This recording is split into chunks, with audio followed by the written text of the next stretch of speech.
Para resolver este problema, debemos recordar que una homotecía permite generar figuras que son paralelas entre sí y además que son semejantes.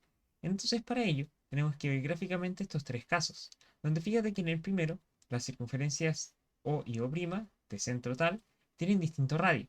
Por lo tanto, si tú pudieses trazar como una recta que fuese el radio como más o menos así y más o menos así, que sea tangente a ambas, o sea que tocan a las dos circunferencias solamente un punto, podríamos llegar a un punto de origen donde se produce la homotecia.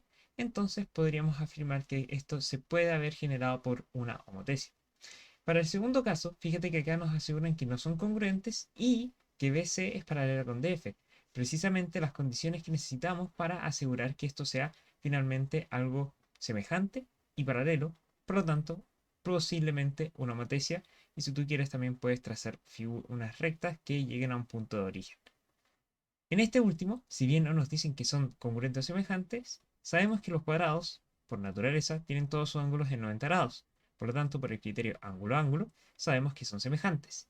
Además, como AD y EG son paralelas, podemos de nuevo trazar un punto tal que sea el origen de la homotecia, y en estos tres casos vemos que se cumple la semejanza y el paralelismo de alguna forma respecto a estas tres figuras. Por eso, en los tres casos se puede producir mediante una homotecia. Para resolver este problema, tenemos que analizar cada una de estas alternativas, ver cuál es falsa respecto a una homotecia en el punto de origen con razón de -3.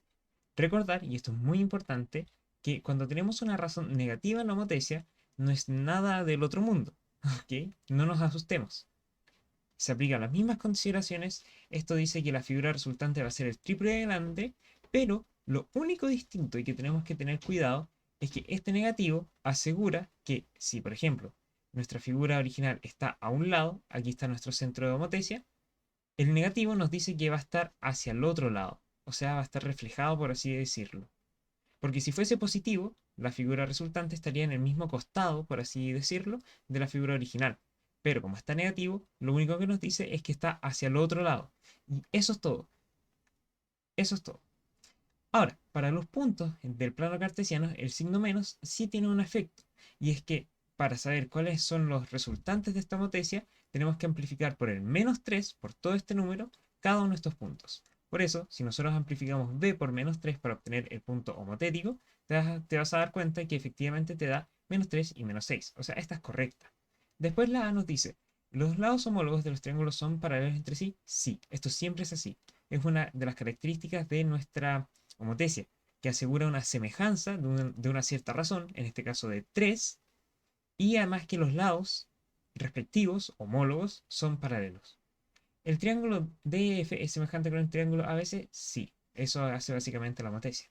¿El área del triángulo DF es menor que el área del triángulo ABC? No. Como te dije, el menos solo indica la posición de dónde va a estar respecto del punto de origen de la homotecia, no si es menor o mayor.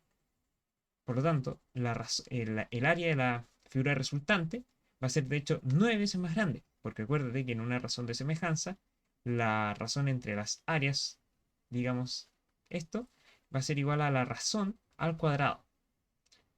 Y, y la E sigue siendo verdadera porque la imagen de C está en el tercer cuadrante, porque fíjate que C, que es 4,6, cuando yo lo amplifico por -3, nos va a dar un C', o como sea, que va a ser -12, -18. Y eso efectivamente, si tú haces el plano cartesiano, va a estar en esta zona, o sea, en el tercer cuadrante. Por eso la D es la falsa.